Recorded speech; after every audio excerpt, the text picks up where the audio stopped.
Hi, welcome to NDE TV. I'm Peggy Robinson. Today's guest is Betty Kovacs, and she is an author, and you have a Ph.D. and have written a lot of books about near-death experiences and research. And if is that am I saying it correct? Not about near death, but about the existence of life after physical death. Okay. Okay. So if it's okay, if we'd like to get started, I'd like to get to know you better because I know you have a history that follows right along with what we're going to be talking about. Yes. Mm-hmm. Okay. So just feel free to start wherever you like and take as long as you like. Oh, so you want me to tell you a little bit about my Yeah. history? Well, Uh-huh. I suppose that I could begin with uh, my childhood, because as a child, my mother told me stories, and I knew that both her parents had been orphans, and I knew that her mother had died when she was very young. And so I was very sensitive to the end of things. And I was very close to my mother. So, of course, I was afraid that I would lose her. And that was a kind of subtext, I think, of my life, is this fear of death, because I was so happy. We lived out in the country. I had a wonderful brother who was 3 years older. We played and played. It was before TV. So we were out all day playing and creating stories. And we also used to wonder about, is there anything other than this, And we would play the game of, what if there wasn't a world? And so it's interesting that, when you aren't always captivated by TV or radio and you're out in nature, you tend to come up with a lot of other stories. And we played that game and wondered and asked questions. That was kind of our life, is to ask these questions. But I always had, even as an adult, as most of us do, living in Western culture and now on the planet, a fear of death, because the so-called scientific worldview told us that when you're dead, you're dead. That this is the truth about the world, that we are a fluke of nature, there's nothing but matter, and there's no meaning and no purpose. And that is the most horrendous worldview anyone could have. We know now from quantum physics that that isn't true. Right. They know that there are many dimensions of reality and that we as individuals have access to them. But I didn't know that growing up. And so I went to university mainly to try to figure it all out. And of course, there I was hit with that scientific worldview. It would take many years for me to know that it was not accurate. And our world is just saturated with that emptiness, that lack of meaning and purpose. People are trying to find it, I think, incredibly today, but it's still there. So it really wasn't until my husband and I experienced the death of our only child, our son Ph.D., that I started having experiences with his consciousness after his death. And while it was not I did not experience a near death experience, I did experience his consciousness after his death. And my husband did too. And he had never been interested in this sort of thing. I taught mythology at school, that is, stories of the world, spiritual stories. And as Robert Graves said, mythology is the study of other people's religion, other people's spiritual traditions.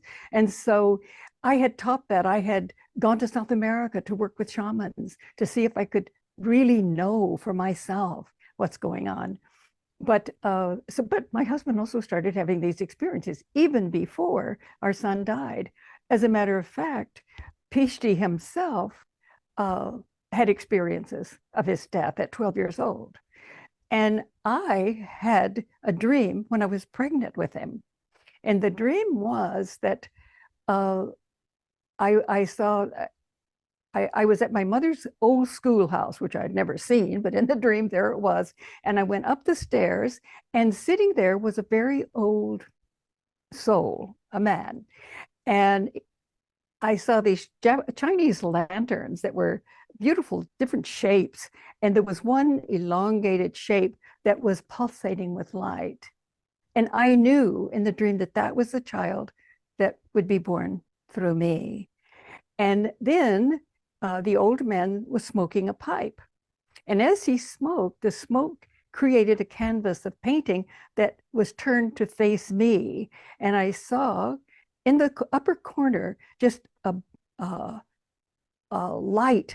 And then I saw down below a young man coming in, and he was carrying kind of a sack on his back, and he was coming in, and there was a gate. And for him, it was death. For me, it was life. Mm. And he walked through that gate and only a short distance, and then immediately turned and started going up, up, up, up in the hill. And upper corner, he went out, and it was just many different colors, and then pure white light. And that was the painting, and the old man was still there. Somehow I knew that that was the soul of the child who would be born to me. The child came in and went out, was born and died, but the soul was still there. But at the time, I didn't really understand it entirely in that way. You know, it was kind of hard for me to. But Isn't that funny how these visions, these things, information is more than what we can accept in our brains at the time. It takes like decades to comprehend. They're so much smarter than we are. You're so right. It just sometimes I would understand parts of it, and then I would have other dreams or visions or experiences, and it would be like a piece of the puzzle. And then I understood more. And sometimes another piece would come later. So, and it's interesting because I considered that that might be the meaning of the dream, that what I had thought and felt in the dream, but I let it go. Because after all, he was only on the earth for a short time, and that's not what you want to live with when you're having a baby. Right. And then at 12 years old, though, he had a dream that he was in a trauma center. He was up above in spirit, looking down, he said, at his dead body in a trauma center. And he said they operated on him and then took him to the trauma center. And then he said, I was suddenly, there was a dark space, and then I was on the other side. And he said it was like a horseshoe of boys. He said, I was at the peak of the horseshoe, and there were 4 boys on one side, 4 boys on the other. I then was there. And then across, there was an eternal fire in the middle. And then the 10th one was just opposite of him. And he said, well, first of all, he wasn't there. The 10th one wasn't there. He said, we were all waiting for me to arrive. And I knew that I would be the 10th, and that the 10th would be complete. I would be complete. So all of these boys really were a reflection of him. 10 was a number of completeness. And he said, what do you think that dream means, Mama? He was just about not even 12 when he had it. And so we talked about, you know, how it could be he's going into puberty, he's dying to the child, becoming the man, and so on. But I also was thinking, oh my, trauma center, you know, operation that didn't. But anyway, we lived with that, considered it, and then let that go eventually. And then when he was in the year of his death, he had another dream. And it was a violent end, and he was in an automobile accident. And he saw himself in the hospital room. And I was there. And it's interesting because I said in his dream what I actually did say later when I went to the hospital. And I didn't certainly know, remember that, or know that. He did tell me the dream. But in fact, one morning I was making cappuccino and I was yelling down the hall, you want a cappuccino? And so he came in and he said, oh, Mom, did I have a dream? And he saw himself going into spirit, coming back, going into spirit and coming back. And at one point in the dream, I said, you really are afraid, aren't you? And he said, no. And he got in the bed, pulled the covers up, which were like light that just consumed him. And then he shot out into the universe. And he said, I was going so fast that suns and planets popped as I went by. But then, boom, he was back in his body. And he was being worked on in the hospital.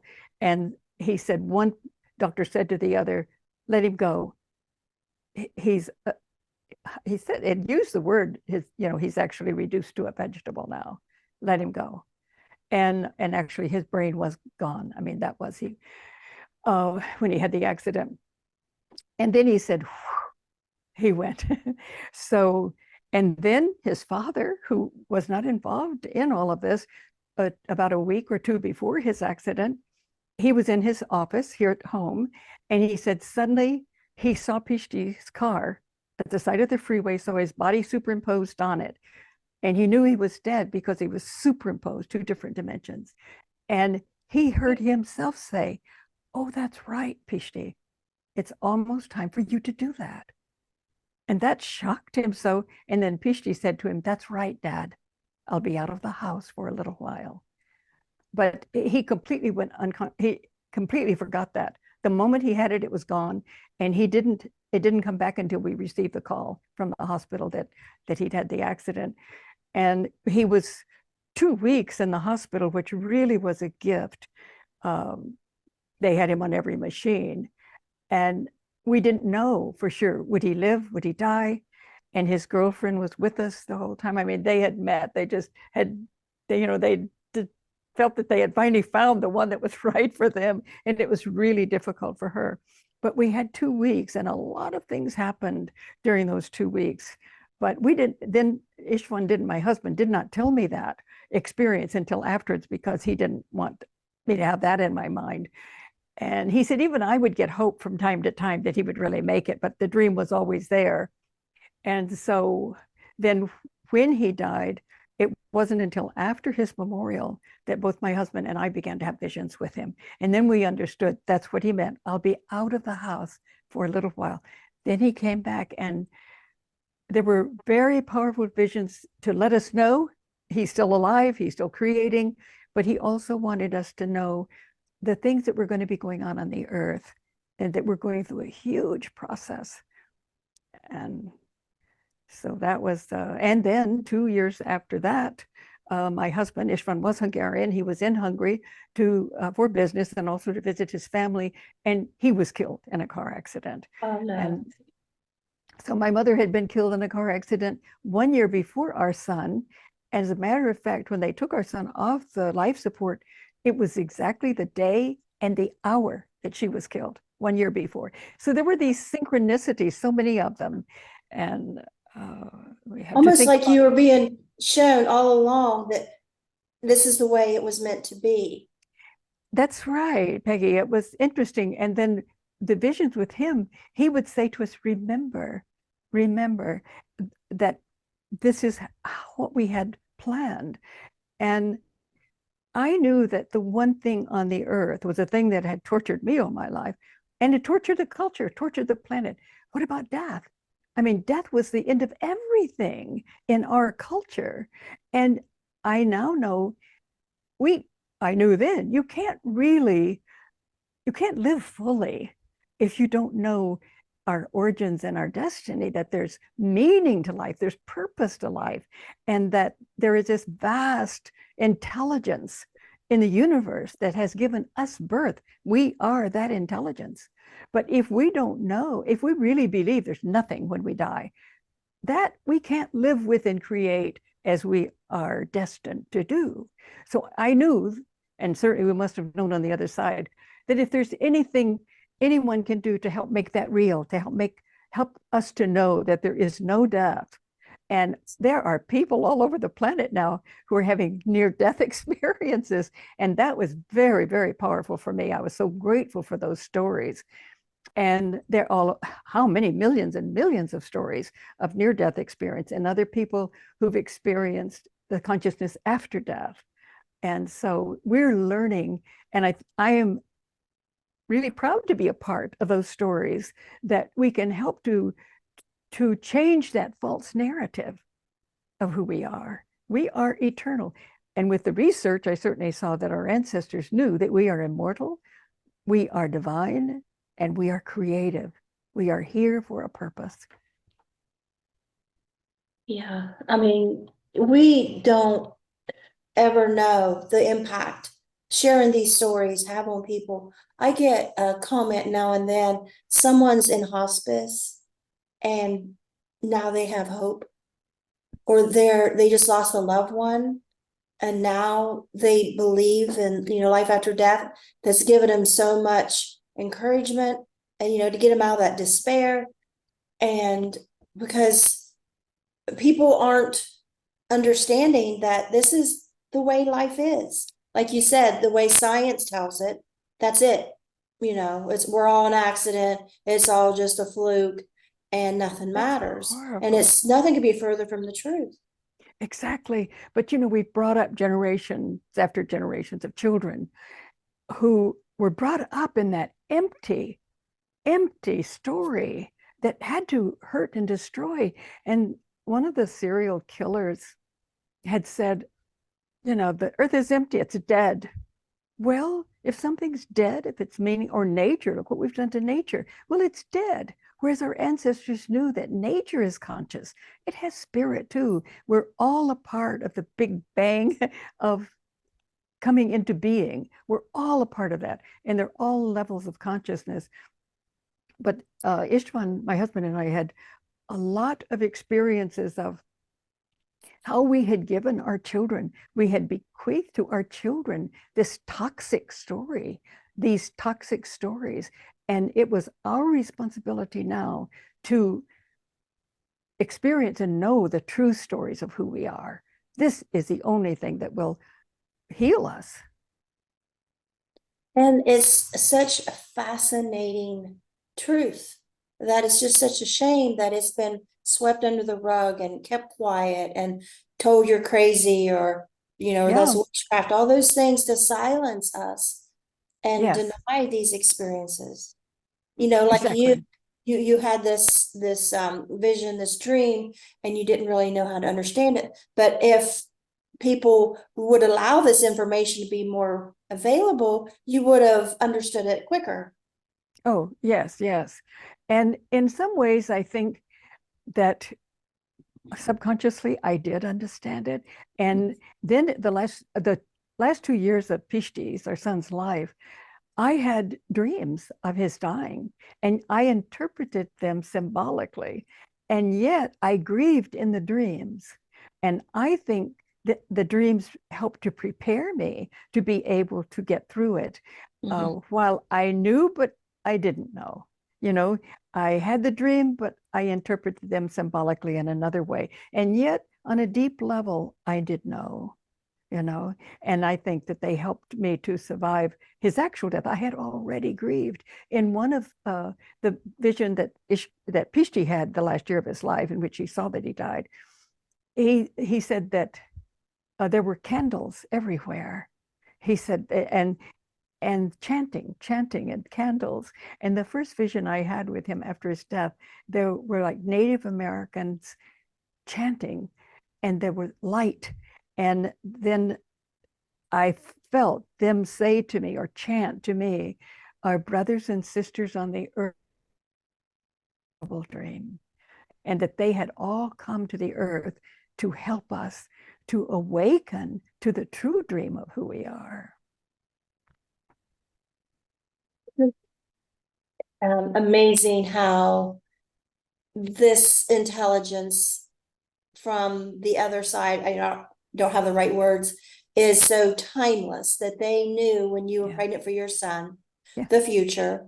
And then later on, when your son had his dreams and your husband had his premonition, that the power that be, whatever people call that, I say God, just knows it all. And it's Yeah. like we are given this gift of this knowledge to help us for when that time comes. Because Absolutely. sometimes I think God, they say God don't give us more than what we can handle. And if we are awakened to these visions, these premonitions, these things, that those are such a comfort in those times. We are given something more than we Mhm. can handle. They're these like gifts that we were given a long time ago due to help Yeah, now. exactly. And I think many people, it's very possible for us to have these gifts and not see them, not and to ignore them. There's a story among the San Bushmen, and such a beautiful spiritual people. They have a story because they understood people like Westerners who, there's nothing, we know all about it. We're the smartest people in the world. And there was a story about a man who had several just incredibly beautiful cows, and they gave this incredible milk every day. And then one morning he got up, there was no milk. And he thought, what has happened? Then the next morning, no milk. What has happened? So he stayed awake the next night. And then he saw these beautiful young women just coming down like on strands of light from the other dimension. And they took all the milk. They were the ones who were taking it. And so he waited and he saw them and he started chasing them. But all of them got away except the most beautiful one. And they ended up getting married.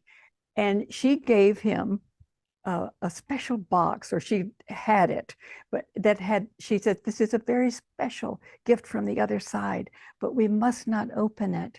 You must not open it and look at it. So years went by and he didn't care much about it, think much about it. And then one day she was out and he thought, why shouldn't I look at that? Let me just open that and see what's in it. So he opened it and there was nothing. He thought, how stupid, how silly, that silly woman has had me believe that. She came in and she looked at him and she said, you opened the box. And he said, yes, you silly woman. There was absolutely nothing in that, nothing. And she just held her heart and she said, nothing. You saw nothing? And he said, well, of course, because there's nothing there. It's nothing, you silly woman. And she turned around, heartbroken, and left. And she was never seen on the earth again. I just think that is such a beautiful story because it's the Western way of life, this intuitive, this feeling, this knowledge of something beyond matter. That's just silly. They can't see it. I mean, we have the gifts, but we can't see it. We can't experience it because we have this worldview in our mind that there isn't anything. And how well the Sand people knew, don't tell the stories to us, to the Westerner, or probably anybody. You could catch on pretty quickly whether they could receive the gift or not. But I've always, that story so touched my heart. She was never seen on the earth again because he couldn't see the gifts. It's horrifying in a way, isn't it? And that's what you were talking about, really. So we have to be able to be open to them. And that's hard given the worldview that we've had for a few hundred years, although it's changing, but not a lot of people know it. Yeah, it's so easy to dismiss these visions or dreams or, out of body experiences or even NDEs a lot of times because they're just not in our culture. We don't have words to describe it. We don't have people that understand it and won't roll their eyes or think we're crazy and all those things. And so they're just dismissed when, we're talking with you and your family, what a big healing tool they have been. Oh, well, I couldn't have gotten through it without the dreams before, but especially the visions afterwards with him. And there were things that he said to my husband, which I knew were for me. So if I questioned it, he would know it was really true that my husband didn't know. And it was just interesting that I felt, yeah, Ph.D., you're doing that in case I have any doubts. I'll know that it has to be another source. But we know from the research, if just for a moment I can go into that, that Western science is just a very small fraction, you might say, of what existed before, because the early scientists were also mystics. But in every case of their work, when it was found known by the church, it was destroyed. And so after the destruction, so many times, science arose, but without the mystic. And it was the actual church, the Roman church, who made it very clear there can be no research into consciousness, into the unseen. And so that's why science was limited just to material world. It wasn't that, there was nothing there. It's that they couldn't explore it until quantum physics. And I was so happy to realize that, it wasn't that they couldn't find spirit. They never developed tools to explore spirit. Whereas the earlier scientists, mystics, the shaman mystic scientists did, but that was wiped out by the church. So we received a distorted, as far as the physical world is concerned, they're correct, but they're not correct when we need to understand how the invisible world plays its role with matter. Can you explain when you talk about quantum physics, what is it proving today for the other side? The Yes, parallel universe or? yes, yes, people have experienced parallel universes, and that's really something. But it's now, well, one physicist said it this way, uh, matter is how spirit looks when it takes on a physical form, that there's only one energy. And one person described it, if you think of a piano with all of the keys, that on one level, energy takes the form of matter, and then it goes into more subtle dimensions, and then it goes into pure spirit, pure energy. And our ancestors knew that. They knew that there was a world of pure intellect, no form, but that was constantly moving into form, which is the archetypal world, in which energy takes form. And then that is constantly moving into the physical world, in which those archetypes are played out uniquely and personally in time and space. But it's like one big piano, with all of the keys. They're all a part of the same energy, but at different frequencies. And we know that now. It's such a different worldview. That to know that matter is a form of spirit, of course. And we know from no, go ahead, Oh, please. no, I'm sorry. Go ahead. Well, I was just going to say that, for instance, in Egypt, they were well aware of that. And they were well aware of our responsibility in knowing that this energy that we have available to us can be used to destroy the world or to create the most loving, radiant, beautiful world. And we must always tend to how we use that energy. Right. I've heard before something like and I might not be saying it right, like our DNA is actually like musical notes. Do you have Oh, any idea what I'm talking about? that's very interesting. I can't respond intelligently to that, Okay. but I love the metaphor. I do. It's Yeah. I mean, it was beyond, I love to listen and read those kind of things. I don't totally understand them, but the gist of it was when they look deep down into our DNA, that they are like musical notes, and like everything is like a song already written to be played out. That's how best I can describe, because I can't say in the scientific terms, what they talked about. or that, yes, that we can choose how we perhaps play it. But I like that. That's beautiful. I think we're beginning, just like the piano, that's also a metaphor. But I think we're beginning, finally, we have this science that's beginning to be worthy of the universe and all of the frequencies that there are. Uh, and we're trying to learn how to explain it. I don't know that much about quantum physics for sure, but I do know the way that they can explain it in metaphors, what they have discovered. So we're all trying to find ways to express this new dimension of knowing. Yeah, because I think they're going to have to learn how to speak it in very simple terms Yes. so everybody can understand and appreciate it. Yes, and I thought the keyboard was a piano keyboard was good. Yeah. And it had it, on one level and then gradually going up to give the image of, when it's high, and then it's totally no form at all. But then it always is moving into form in different frequency, different levels. And the Egyptians understood that so well. They used frequencies to help us to ignite within us that knowledge. Even their temples were built in alignment with certain star systems so that those energies would affect the person who entered the temple.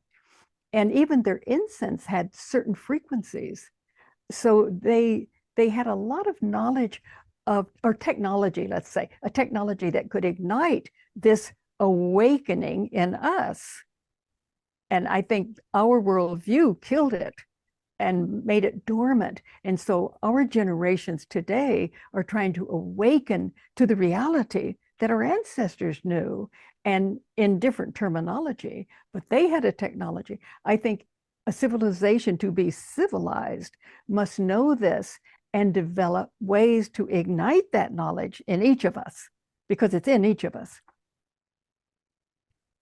Yeah, it's like it's an unexplored science, and they say, oh, they're working on it, you know, science has made all this and that improvements, and I'm like, it's just not enough. It's just not going quick enough. I mean, there's no class that I know of that I can go down to, you know, high university, half hour from my home, and say I want to study near-death experiences or out-of-body experiences or any of this stuff whatsoever. There's not even a class, let alone no technology. Well, as a matter of fact, you'd be very careful about what you said when you were there. I used to, when I taught mythology, of course, and it was about dreams and visions and the right brain and connected to the heart consciousness. And students would come to my office and tell me things that they had experienced. And they always would begin, I have never told anyone in my life this experience, because they knew they would be ridiculed. This is, I think this is changing, but there are still people who are so brainwashed with the old worldview, and they're not open to the new science. They say it takes about 100 years. Well, it's going to be that pretty soon for people to really understand. And even quantum physicists didn't know, they didn't know what it meant. They just knew that they were going to have to go into spiritual experiences or those traditions. They read those ancient traditions to try to understand, and they didn't. It's been in the last 50, 60 years that quantum physicists around the world working independently have begun to put the pieces together, you know, just like the dream. They're beginning to see some of this is just, but it's still new. But then there are people who are experiencing near death experiencers. They are bringing tremendous evidence to quantum physicists, you might say.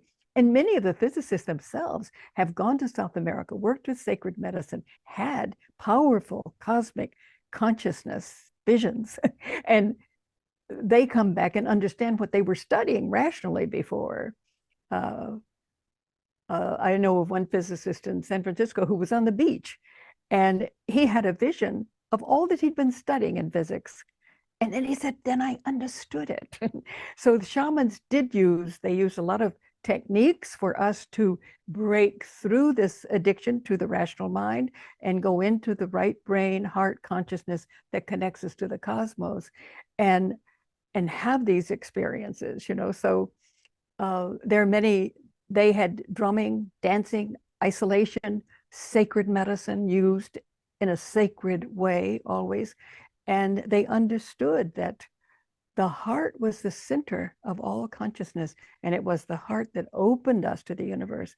And I think I think tremendous changes are happening, but we're also up against the darkness that has resulted from centuries of telling these empty, fraudulent stories. And I should say just false stories. The scientists weren't to be blamed that they were censored, you know, and now they've broken through that censorship. But the Deuteronomist in 621 BCE took our true stories and inverted them into heinous stories. I mean, the true story of the tree of life, for example, is that the tree of life is a symbol of all that was symbolized as feminine, which was a symbol of our spirituality, our connection to the spiritual world. And that tree gave us the knowledge. If you ate of the fruit, you understood that was a symbol for experience of who we are, of cosmic consciousness. And in my book, Merchants of Light, I have a little picture that was from a seal from over 2000 BCE in Sumer, in which the god and the goddess are there. Both were important. Later, the goddess was censored too, which is a symbol of the heart and the soul. There, the god and the goddess pointing to the tree. It's like, here, it is for you. Take. When you are ready, take and eat. Well, what did the Deuteronomist do to that? This fruit is not for you. You may not eat it. If you eat, you will die. The truth of the story was, if you eat of the fruit, you know you're immortal and that you're divine and that you're creative. So the Deuteronomist said, this is not for you. If you eat it, you will die and you will suffer, and on and on and on. It's a sin. Well, of course, Eve took the fruit because it was always the feminine tree that gave the fruit to everyone. But then here she was evil. She was going against God and what God would ever say. I don't want you to be conscious, And she gave the fruit to Adam as she always did. And the serpent there is really the Kundalini energy, our spiritual energy. And of course, he knew you're not going to die, but they made it all ugly. And then the Roman church picked it up too. So the human being was flawed from the beginning, flawed, lacking, disobedient, a sinner. I mean, think of what a terrible story if we told our children that. And they did hear it, whether they believed it or we believed it or not. It so affected our culture. They said, we're nobody. What do you think you are? I mean, you're nothing. And besides, all your children are born as sinners. Well, we might not have believed that dogma, but the story is still in us. So many, many, many of our wonderful stories were distorted and made us like it. So what do we have today? We have a group of people who want to merge us with the machine because we're lacking, we're flawed. They don't have any idea what is really our potential. It's far greater than anything they could come up with technically, but they don't know it. Yeah, I don't know why they go in those directions and not what we're talking about, which is where the real intelligence and the heart and the soul of being human is at. Absolutely. That's where it is, yeah. And I even see a lot in the NDE community where they try to shut people down. I think we're evolving, talking about near-death experiences, but then they try to shut people down that they say, well, people that have had NDEs, as if we're all the same, are no longer religious. So if you're religious and you've had near-death experiences, you're being shunned and silenced because someone is saying how all near-death experiencers are, and they're not, but that's how they want them to be, because there's a push to use near-death experiences to stomp out religion. And then they will turn around and wonder why Christians reject spiritual conversations like we're having, discussions about near-death experiences. They reject them because, oh, that's new age, that's against religion. Well, yeah, kind of it is, because the community is trying to make it that way. And so it's like, where do we win with this being for everybody? I don't know if I'm making sense. No, you are. And this is a very sad thing that has happened. First of all, every organized religion began with a spiritual experience, an inner visionary spiritual experience. When religion actually started then based on these experiences, those who didn't have the experience started to make rules and dogma and do's and don'ts and so on. But religion can't exist without the spiritual experience. That is a religion that is truly spiritual, but it's the actual mystical or visionary experience that is the root of any kind of spirituality. Historically, that's what existed for the first few hundred years of Christianity. And during the time of Jesus, there was, of course, the knowledge that Jesus was a shaman mystic who taught a hidden tradition. And that hidden tradition was how to go within and experience the divine. But the church did not want anybody who'd had any experience. No, because if you had the experience, you knew for yourself. And the church wanted to dominate and tell you what was what. And so they fought all of these mystics. They killed them. They tried to do everything they could. They were the heretics of the church. In other words, if you'd had a spiritual experience, you were a heretic. So this is the history of the church that has caused that to come about in Christianity today. And it's one of the most dangerous things I can imagine. And, the church killed anyone or silenced anyone who talked about inner experience, unless it was what the church said you will have. And they went around and they burned texts, all kinds of texts, destroyed everything they could to get all of that information out. And in Upper Egypt, there were at Nag Hammadi, there were texts, and they were told, the monks, they were told, if you don't get rid of these, we'll destroy them the next time we come through. They buried them. And of course, it was not until after World War II that they were found. Now, in those texts, we see that hidden tradition that Jesus taught, because we learned that Jesus, the stories that Jesus taught, is that I did not come to save you. I did not come to die for you. And if we think a bit, we know that that isn't going to work anyway for someone to die for us.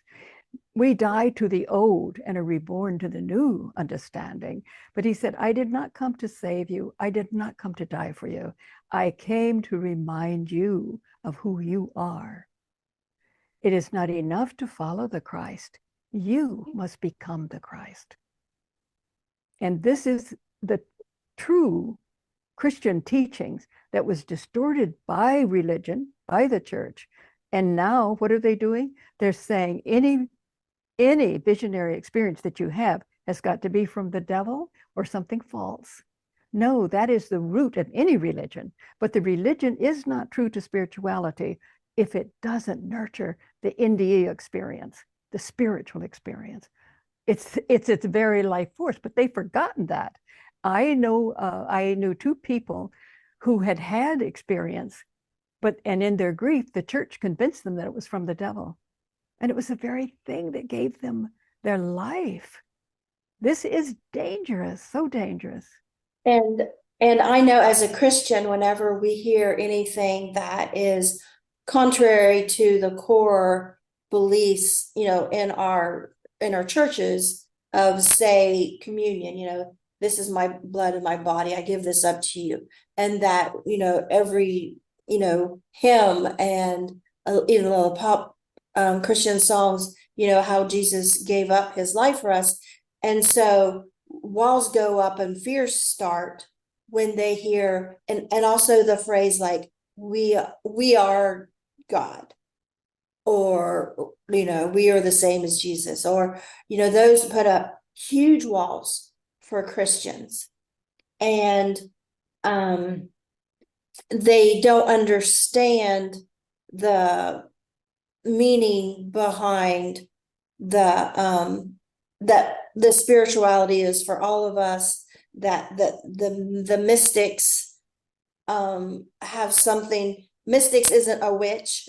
I mean, there's a lot of fear words and trigger words. And I stopped at a yard sale with my friend a while back and at a church, and I went in and talked to the preacher, and I said, hey, I have a near-death experience group. Would I be able to come after, speak after your service sometime and just offer this if anybody is interested? And he said, no. He said, I have to protect my flock. I said, like, from me? Like he was treating me like I'm the devil or something. And so he explained, why he doesn't believe. I said, has anybody in your congregation come to you and said they've had a near-death experience, spiritual experience? Oh yeah, all the time. But he thinks they're of the devil. It's more prevalent than I really had thought. And this is church dogma. It's church dogma. And I mean, certainly I can't say no one of us, I mean, it's not possible to say well, it's a danger to say, well, we are Christ. We have the potential to become Christ conscious, that we all are born out of universal mind, and we all have the potential to realize that and consciously behave like that, But that is the very core of any religion. And the fact that a church would say, what is it all based on? Just belief, which, we do not have to believe. We can know. And knowing is Gnosticism. And that's what the early mystics were called. They were gnosis, knowing. You no longer have to believe, because the experience is, if you have a near-death experience, you have a knowing. You don't need anyone to tell you it's true or not true. You know it. And this is exactly what the church didn't want. Yeah. Because then we wouldn't belong to them and listen to them and follow their rules and regulations. We know within, and that's what we need more than anything today. Gosh, I thought, he's rejecting me because I want to discuss near-death experiences, and IANDS had rejected me because I'm Christian. Oh no, IANDS did? I'm like in the middle here. I feel like that song, clowns to the left of me, jokers to the right, stuck in the middle with you. You are, but I'm disappointed with IANDS because you were Christian. Yeah, Were they they gave were me an ultimatum. I had to start a new local group, never been one down here in my area of Southeast Ohio before. And I went through all the training to start when ISGO first started, to start an online group and got ready to launch it. I had 3 months of people scheduled. I mean, big name speakers and even Raymond Moody.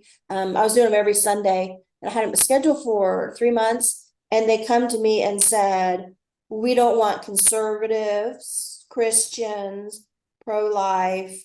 You have a choice to make. All that or leadership and IANDS. And I'm like, I'm out of here.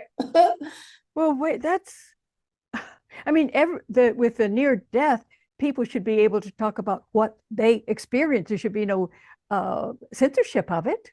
Yeah, I thought that I was bringing something to the table from where I live, because I talk country, I talk the language, even though I've had professional career, and so I talk country, I talk the language of my Yeah. community. So I thought that would help break the ice to these experiences, because they're not going to take somebody from New York and California talking about this, and the fact that I am Christian, I thought I was bringing this knowledge to more people, with my culture and with my religion. And they were like, no, we're mostly liberals and this and that, and we don't want and I'm like, well, I just don't think that's right. I thought the whole point of all this was bringing awareness to everyone. Yeah, it should be. Were they afraid you were going to reduce a near-death experience to a particular dogma rather than They the actual mystic experience? they mostly they were threatened because I'm pro-life. And they was afraid that someday someone somewhere might be offended by me being pro-life. But And I it thought, seems so stomp me out now, just so something may. They even called up all of my members with IANDS, and they was like, we love Pegi. She come to the hospital when my husband was there. I went above and beyond for my members. I just loved my members. You had a great group, but they were just afraid someday something might. But they don't accept the culture. I but live that's in it. a culture that is Christian and pro-life, and I'm Catholic, and I'm IANDS. I was IANDS too, but they couldn't have that. It seems to me that's a disappointment, but it seems to me that if a person is pro-life or pro-abortion, that's their personal choice. That doesn't have to enter in. I would think that people who've had near-death experiences are going to have many different views on it, and that is what we should talk about, Yeah, or not. and that I what I mean, was allowed to be. yeah, and what I was learning at that time was that IANDS was using near-death experiences to promote abortion. Oh, oh, And oh, so Pegi, I was a problem with their agenda, Mhm. because that's not what I'm speaking. And they wanted podcasters, what they call podcasters now, but then this ISGO stuff. They wanted people that would be like-minded like them, and say that Mm. there's one very famous NDE. I mean, she goes around, she brings in big crowds, and she's a big speaker at IANDS every year. And she comes out and says that the souls of unborn babies tell her they all wanted aborted. Mm. I'm like, you big fat liar. I don't believe that at all. You're just saying that, and you're using your experiences and your knowledge and your, platform to use NDEs to promote abortion. And you're lying to do it, because I know that's not true. I know spirits that haven't been born yet are not telling her that they wanted aborted. I know that's not true. Well, um, people are going to think differently, and this is what we want: is a the freedom to draw conclusions from our experiences, our knowledge, and we're going to draw different conclusions, and we have to respect different conclusions. And it doesn't seem to me that it would be in the role of an NDE group to to accept one position and exclude the other. We're not there to be judging. We're there to talk about what we experience with the NDEs, Yeah, Yeah, well, that's a disappointment. yeah. And then it wasn't just that. I mean, I'll continue, but it was that didn't just stop there because, okay, fine, I resign because I'm not going to make that choice. I mean, I'll make the choice for myself, not for you. But then they would uninvite me everywhere I was scheduled to speak. They would do what? They would uninvite me everywhere I was scheduled to Uninvite. speak. I resigned, fine, I'll stay out of your organization. But then they started uninviting me everywhere else I was going to speak. And then when I had my podcast, then they would call my guests and that were Christian on my show and tell them how they'd been lied to about religion and everything, try to get them not to be Christian. And then they would uninvite them to be a speaker at the IANDS conference if they were on my show and openly were Christian. So it's a continual thing. It's still going on. So well, it seems that neither side should use it to promote a particular opinion or conclusion or worldview. I mean, it should be the experience, it seems to me. But it seems like we're no further ahead. We think we're evolving this spirituality. But when things happen like this, I feel like we're still back in the dark ages. Well, I think censorship is very dangerous, whoever is doing it.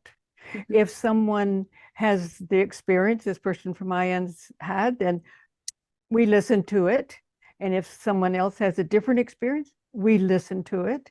We have to respect those different views, not silence the person. Because that kind of censorship is what brought us into this position in the first place. Right. Yeah, it's just like we're going right back down, like we're making this progress.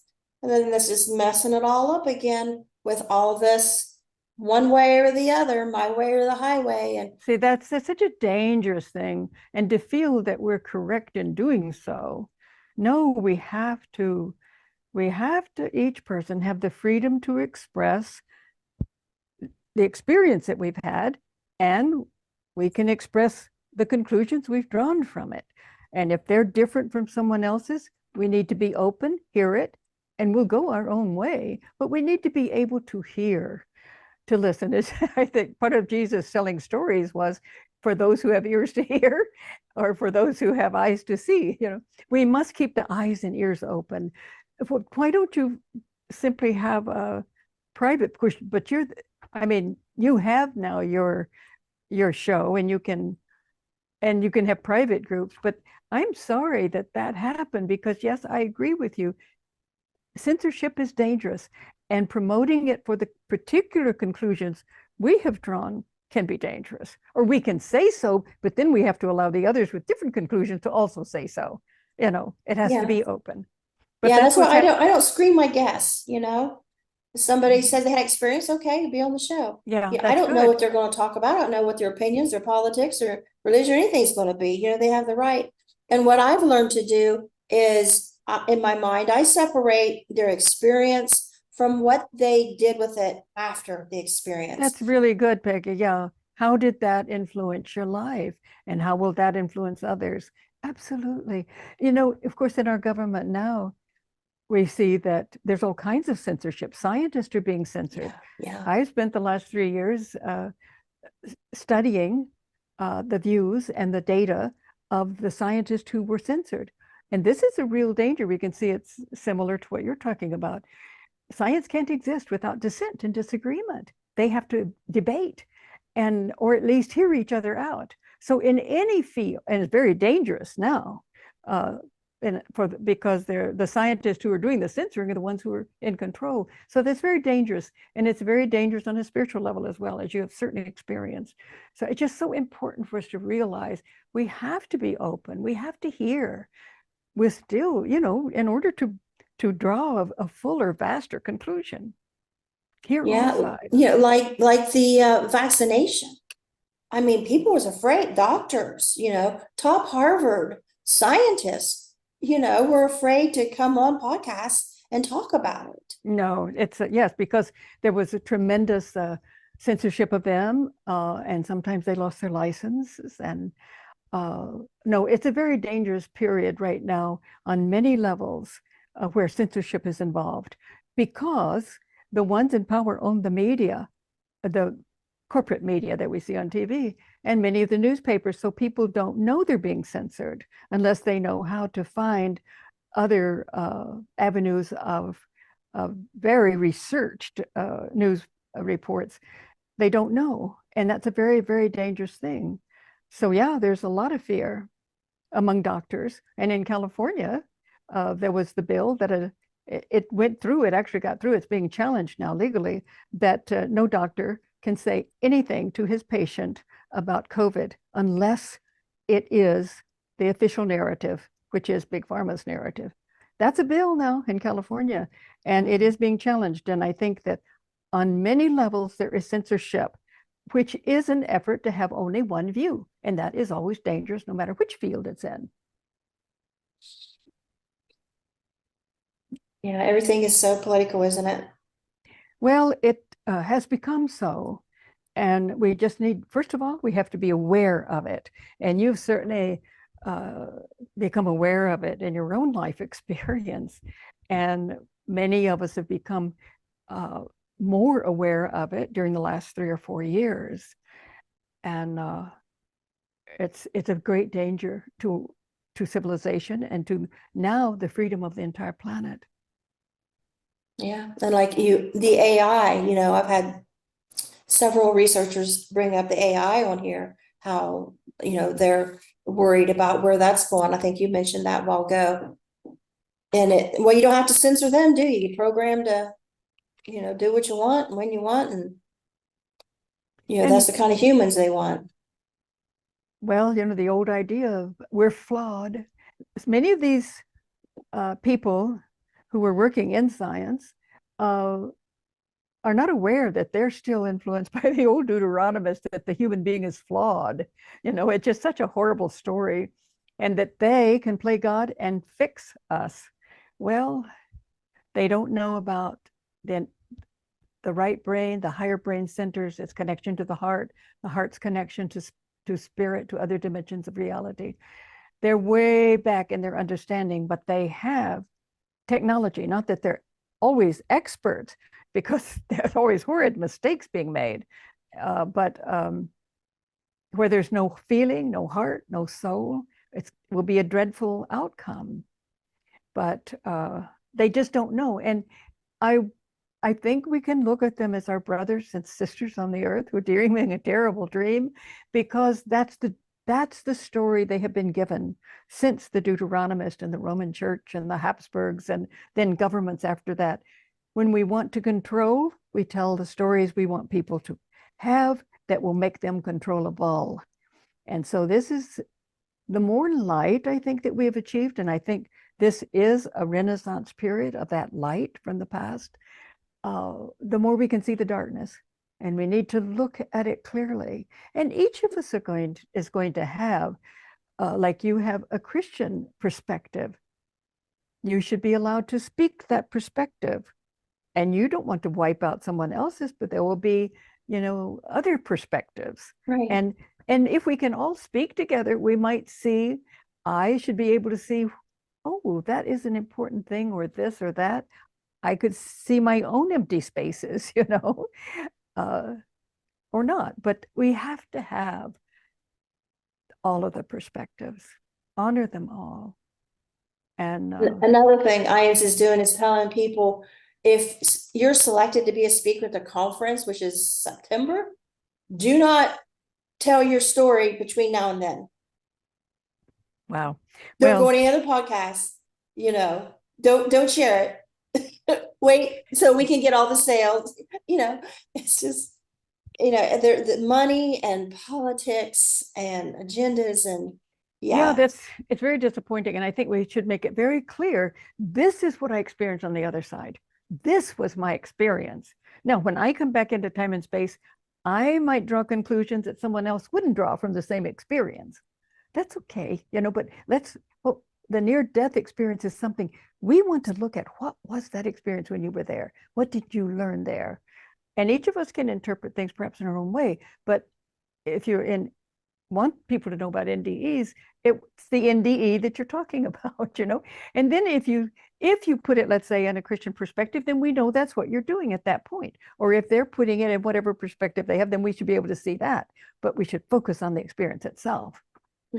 Just like, you're talking about, your dream, your vision you had when you're pregnant for your son, which I had for my firstborn son too.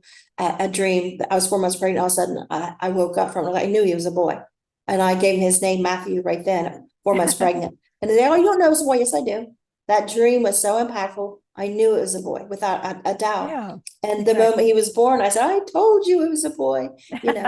And in all my experiences, when it's our interpretation of, like I say, there's the experience, then there's our interpretation based on our culture and exactly. our religion or lack of religion or whatever, their new age or what, then there's that interpretation.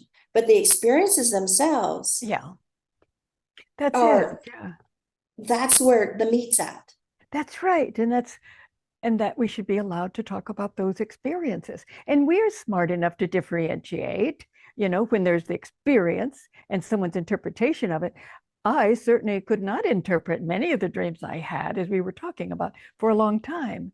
And it's still possible that I didn't interpret some of them correctly, but once Ph.D. died, then the pieces fell together and I could see, oh, those really were about his death, but I couldn't really be sure until then. So our interpretation needs to be tentative, perhaps, but the experience is the gold, Yeah. And yeah, because like I say, that's where the meat is. That's where people can identify with each other. Like, oh yeah, when I was pregnant with my son, and I had a dream too that was impactful, and that is where we join, mm-hmm. and the rest is where we divide. I think And that's it's okay. like, how can we keep that other stuff out of the room? Mm-hmm. Well, and at any given point, we may interpret things differently. I mean, it's important to know that these are interpretations, and not sell them as the absolute and only truth conclusion to draw, which seemed to be what happened to you. That's what they were assuming, that your conclusion was wrong and their conclusion or interpretation was correct. And I'm going to assume that when you wrote your books, that it was a healing process for you from the grief of your loss of your son and then later your husband. And also, I mean, it's scientifically, but also to be able to put your pain into art is how I kind of look at it. Yes, that's always healing. And yes, it was very powerful for me to bring all of those dreams that I had from the time I was pregnant with my son, and then to bring the experiences that we had after his death. We knew something big was happening. So my husband and I tape recorded everything. And so to go back, transcribe all of those, and then to decide, look at them, and then I could see a much larger picture when I put all of my dreams and visions together, and then my husband's, and then my son's. I mean, then the picture became very large, and its meaning was much clearer to me, So yeah, that was a healing process for sure. And as I just wrote my memoir, so I only wrote one book, and it's probably all I'll ever write. But I used to carry my book around when I first got my first shipment. You just carry it on. That's my baby. That's true. Yeah, that is. Yeah, that's true. Because it was a whole lifetime, of child abuse and then domestic violence, etc. But it was like making it into art, like taking all these horrible experiences that could have sent somebody catatonic in a mental hospital the rest of their life, but you didn't. You took it and tried to use it for the greater good, and show the mirror, use this bad to show the good to the world, in the hopes that it could help somebody else heal. Oh, that's beautiful. Yeah, that's exactly. So what is the name of your book, Peggy? The Will of a Wildflower. Oh, for heaven's sakes, I love that title. Here's my book. The Will of a Wildflower. Oh, look at it coming up through all of that. Yeah. That is beautiful. And I woke up there about a month ago and I thought, I just had this idea. So I read the part one on a part and put it up on my channel. So anytime you got a long drive, you just click on it and I'll read it to you. Oh, that's wonderful. Well, you're absolutely right about it because it's, as they say, not so much what happens to us, but how we relate to it, how we respond to it. And you were saying by taking it, being fully conscious of it, you have transformed it into meaning and a help for others. That is beautiful. Yeah, I agree with you absolutely. And how that come about is I woke up one morning and I had this vision. And it was like I saw myself from, I was above looking down at myself. I was in a creek through the woods. And I think it was our creek in our woods here at our house. And I was bent over picking up something. It was like bits of light. And Oh, somehow it made me realize that I had swept my spiritual experiences under the rug, right, just the same as all the child abuse and everything, domestic violence and all that. oh, that's And incredible. that I had to, in order for people to understand the good that I wanted to share, I had to talk about the bad so they could Yeah, appreciate. exactly. But And how beautiful. so it just come to me in a vision. I saw it, and I just grabbed my laptop and I wrote that I had done 3 months. And I'm not an author, I'm not a writer. Well, that is amazing. Now you were picking up pieces of light. Yeah, out That of is the creek, out of the water. I was picking up just that is like you would pan for gold or something. I well, was and picking those up were and it the was like, pieces. Yeah, the and it pieces was of like, light. yeah. Yeah, that were in your life. Now when you put it together into a whole form, it was healing and magnificent Yeah, because because I all of thought I that was in this darkness. darkness, Yeah, this dark yeah. place. And then the spiritual experience was like these pieces of light, and it's like this Mm, light started growing. I'm like, I'm gonna tell it. And the whole time I told it, I pictured someone standing on the other side of my laptop, and I was just telling it to them, whoever that was. It was like a that's spirit or something.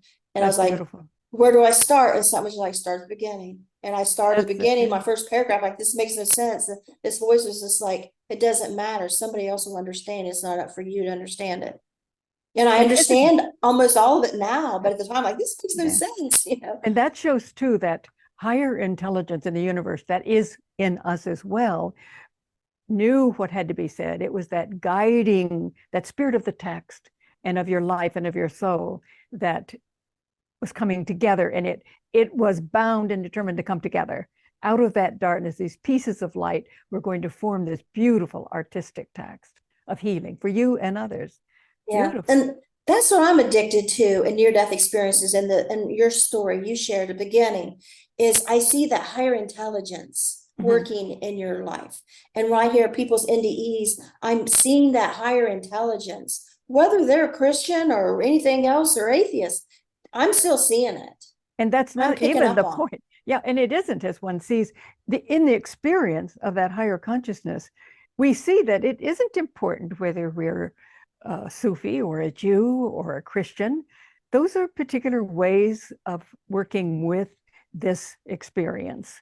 But it's the experience that is the gold or the diamond, the jewel. Well, it's called the diamond very often, diamond consciousness. Yes, because that's what matters. That's what it is, that intelligence that brings the light into artistic form that heals us. Yeah. And I think that's where science needs to be, is Oh, studying this higher intelligence that we have been told is witchcraft or voodoo or, all those whatever labels, is study that higher intelligence. Because to me, it's like, who is that higher intelligence that gave you that vision when you were pregnant, and then later and your son got a vision dream, and then your husband, week before. And it's just like, do you not see, to me it's God. So I said, do you not see him there? And so for whatever you or whoever else, whatever that intelligence is for them, or when the scientists are finding that our DNA are like these musical notes playing yeah, out, that's beautiful.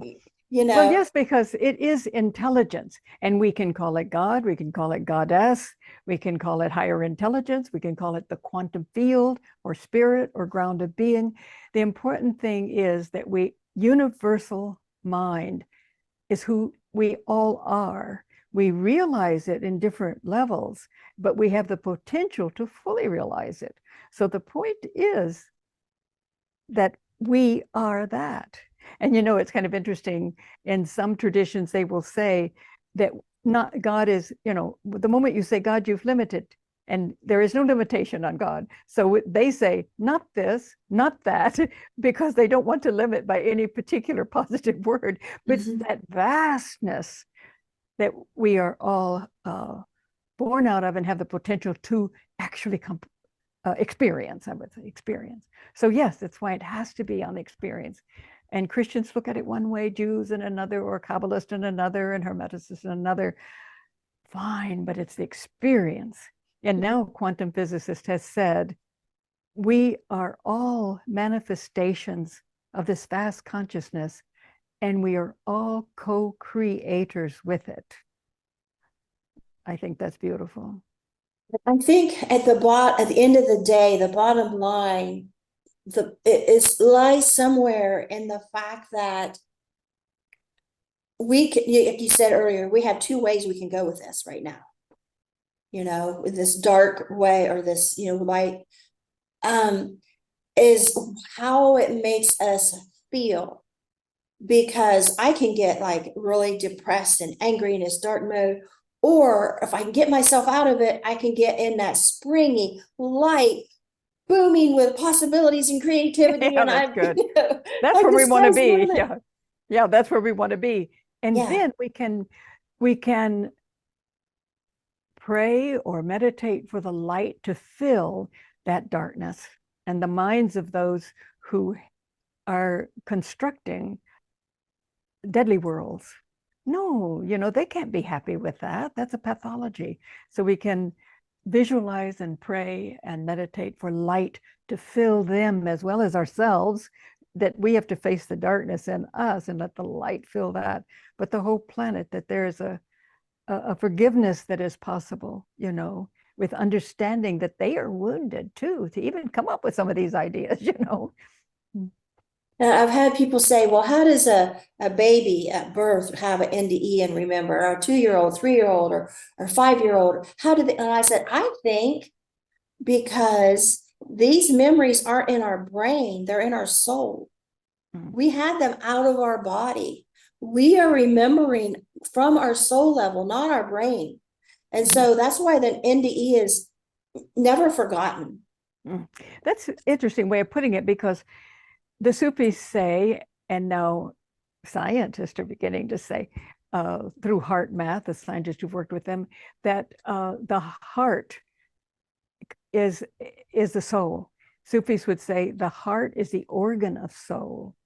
And scientists today are saying, we know that the heart is what holds the memories, tremendous memories that holds those memories. So that would support what you're saying. And what do we do when we have NDE? A lot of us have life reviews. Yeah. And so who's keeping track of everything? So the moment we die, we are given all these memories. When I had my second NDE at 25, it wasn't God showing me my life. It was me screaming out to God, all these abuses I went through. Therefore, I cannot leave my kids down on earth and be raised by my abusive mother or alcoholic husband. I've got to be down there and protect my kids. That's good. Yeah. And so there was this strong by love force for my kids that, like, I can't stay here. It brought you back. Yeah. Yeah. And I was told it was my time. A lot of them say really? most of them were told it's not your time. I was told it wasn't my time. And like, I can't do this. Well, that shows we are creative and we must make choices. I like that. You held your own. Yeah. And so, and then, I love that they're doing the research on the people that say have Alzheimer's or something wrong with their brain, diseased brain, where they have no functioning, but at the last moments of death, suddenly they're clear.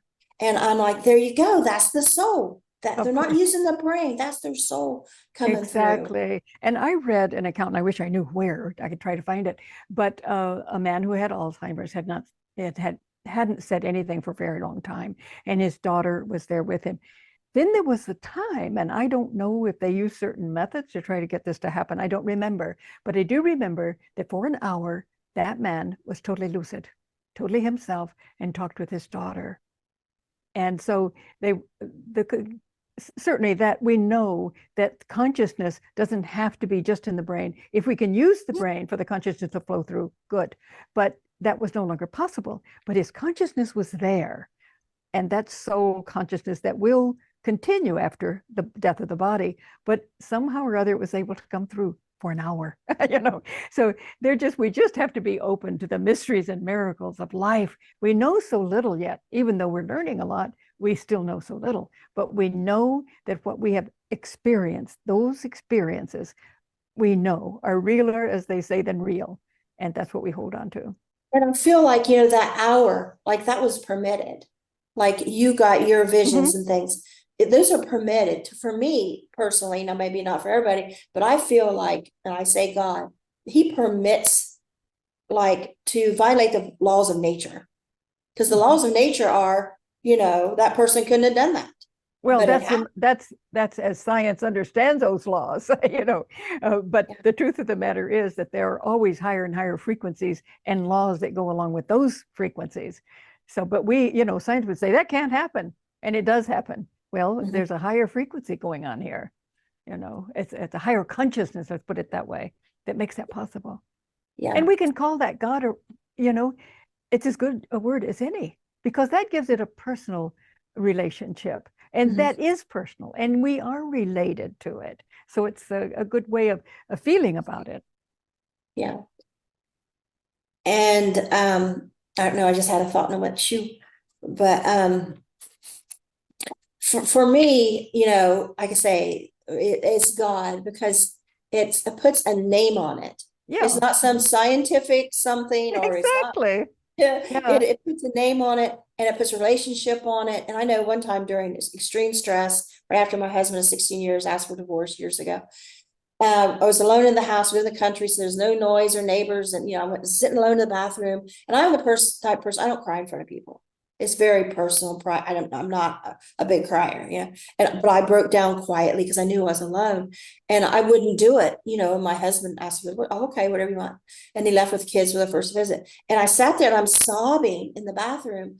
All of a sudden, and there's no TV on, radio, nothing in the house. And I hear, my child. I'm like, and for me, that was God. I mean, there's no question, like, who is that? Was God. And just 2 words, my child. I had a hot red face, bawling, suddenly cold tears and joy. I'm standing up, dancing around the house, rejoicing. God just called me my child. And it changed my life. It changed that day. Later on that night, could have been I won't go into it. I could have ended up dying that night, but because I was rejoicing, I refused to go with my ex, and so it just changed. It was the 2 words that I needed to hear.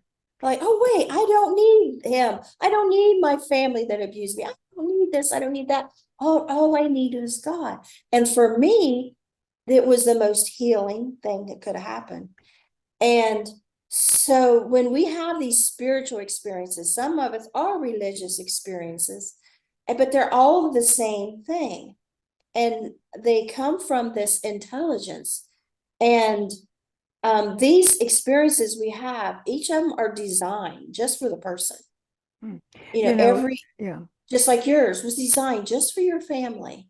Well, and what you're putting your finger on is very important, is that there is a personal relationship to that divine spirit being that is personally, intimately related and caring about you, loving you. It is deeply personal.